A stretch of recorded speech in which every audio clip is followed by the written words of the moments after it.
Okay, sige po.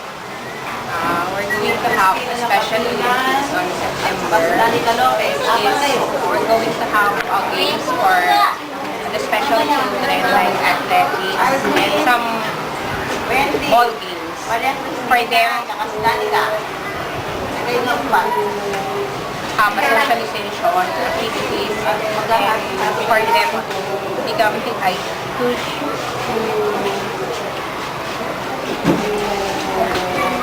have some physical activities for themselves. Matagal na po ba yung programang mga District Meet for the Disabled Children, Ma'am Rose? Actually, 3 years na. 3 years na po yung Special Olympics. We usually have district Special Olympics wherein mga taga-Paniki po ang mga participants, and then we also participated in some meet like provincial meet wherein we participate and we play with Kapas, Concepcion, and Kamiling.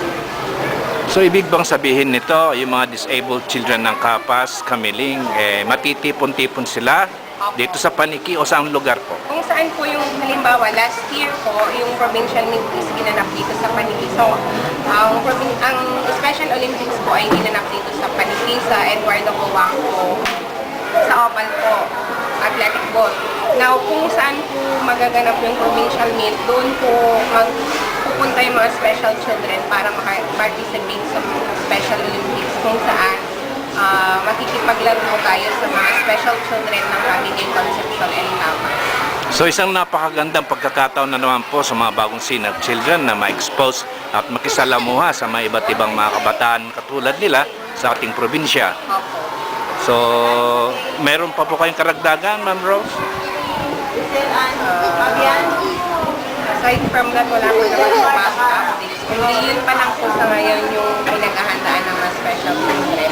Yung darating po na district athletics. Ang pondo po ba ng mga ganitong Special Olympics for the Disabled Children, saan po nanggagaling? Actually, yung prizes po na binibigay namin sa special, sa mga winners ng mga games is sinusulisit ko po before. So, baka po magsusulisit more. We're going to ask some help din po sa inyo kung pwede para sa mga prizes. So there's nothing support from the politicians in the province? None yet. Wala pa na. Kumusta na po yung usapan ninyo ni Mayor Revilla po dito po sa Paniki? When we visited Mayor Revilla, ang in-offer na po niya po na is about yung sa allowance ng mga indigent special children. Pero hindi pa po napupuntahan niya. Kapag-usapan pa lang. So, ang sabi po niya is apply pa lang po namin yung enlightenment sa DSWD. So, sa ngayon po naka-apply na po ng apat. So, hopefully po ma-approve na budget.